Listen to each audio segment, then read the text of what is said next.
What was the hardest part about going back down into the past and into those sewers and revisiting these old memories and trying to make sense of them and trying to remember what really happened as opposed to the version that happened?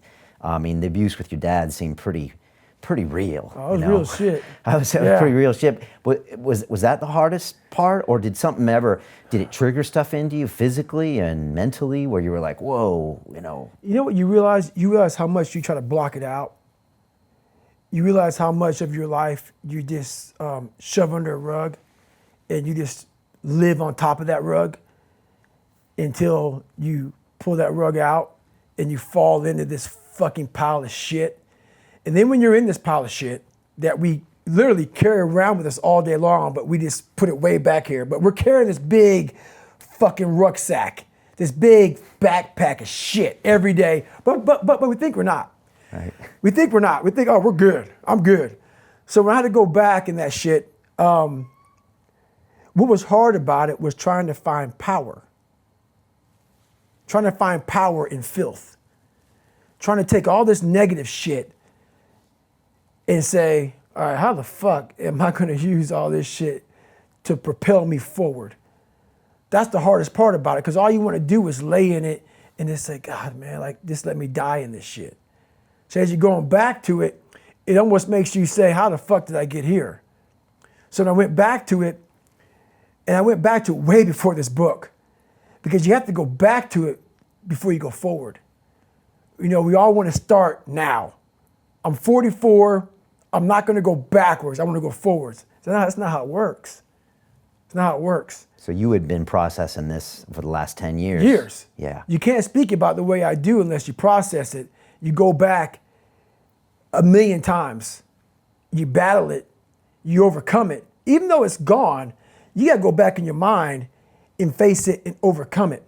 With my father, when I was 22, I believe I was, 22, 23, I had to go back and face him. Actually face him one-on-one. And that's really when I realized I had to go back to the, like if your knee hurts. A lot of people focus on your knee. It may be your fucking, if it's your left knee, it might be your right hip. We never focus on the hip, focus on the knee. So for me, I was focusing on all this surface shit. So when I went to the Air Force, I quit in training because I learned how to read, I learned how to write, I learned how to swim. But the second something hard came up, I went right back to where I always go. And I'm like, God, man, I thought I fixed all this shit. No, my left knee was hurting.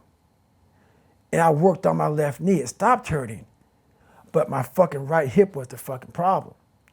So my right hip was my dad. Right. The crux of my problems wasn't anything to do with everything in life. It was to do with my father. Because that's where it started. It started there. The origin of the story, it started there. So I went back to the start point and had to face where all this happened, where the mindset started.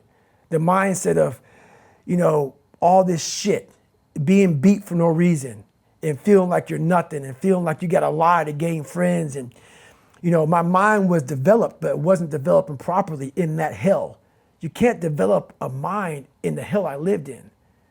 So what happened was people blamed me back in the day. My God, you lied about this and you did that. Let me put your fucking ass in that shit. Go, be born in that shit, man. Let me see how you come out. Let me see how secure in your foundation you are when you get beat for just fucking doing nothing because he's drunk and he's mad at you. So you learn to survive, but surviving doesn't make you win. Surviving makes you a fucking cockroach.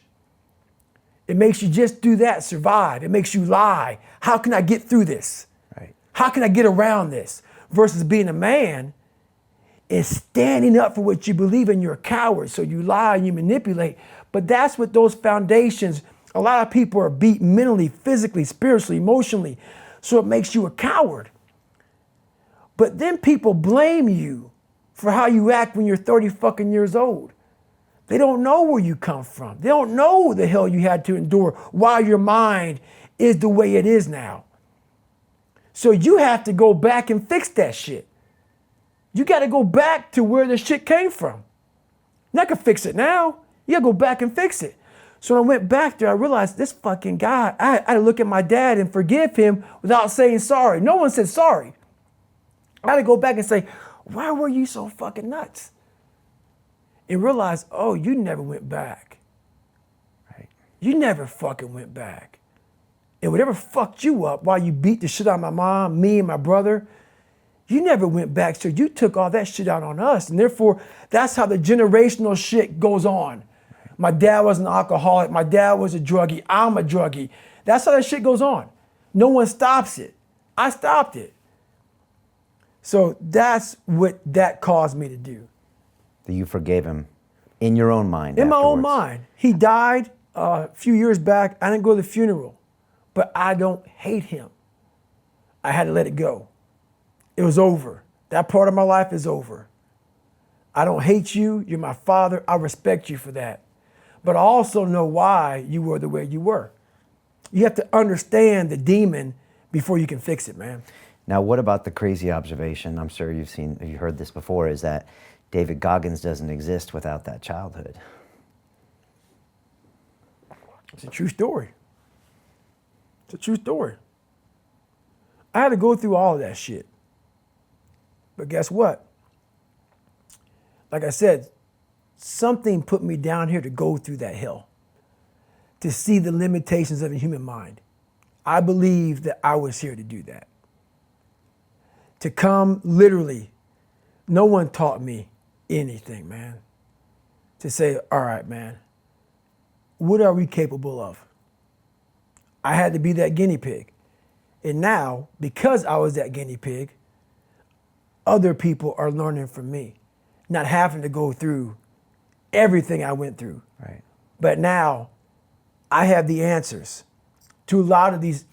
For my students, people who are listening to me, I have answers for you. Some people really understand how I think, the very primitive way in how I think. Some people, this is like, hey man, you got problems, you have issues. I got it. You need another teacher. But a lot of people say, you know, I get it, man. But the people who get it, a lot of people either want to be better, come from a very dark place, come from a place where they're fucking hiding from something, and they don't want to be exposed. Those are the people who understand can't hurt me. The book can't hurt me. Those people are saying, no, man, fuck this, man. It's time to be exposed. Because the only way you can go ahead and live is you got to say fuck you to everybody. Fuck you. I don't care how you judge me. I'm going to tell you the truth. I'm going to tell you I'm fucked up. I'm going to tell you I'm a liar. I'm going to tell you I'm a drunk. I'm going to tell you I'm this, I'm that, whatever the fuck you may be. But guess what? Look at me fucking next year. But you got to come out with that shit. You got to come out with it. You got to be real with yourself.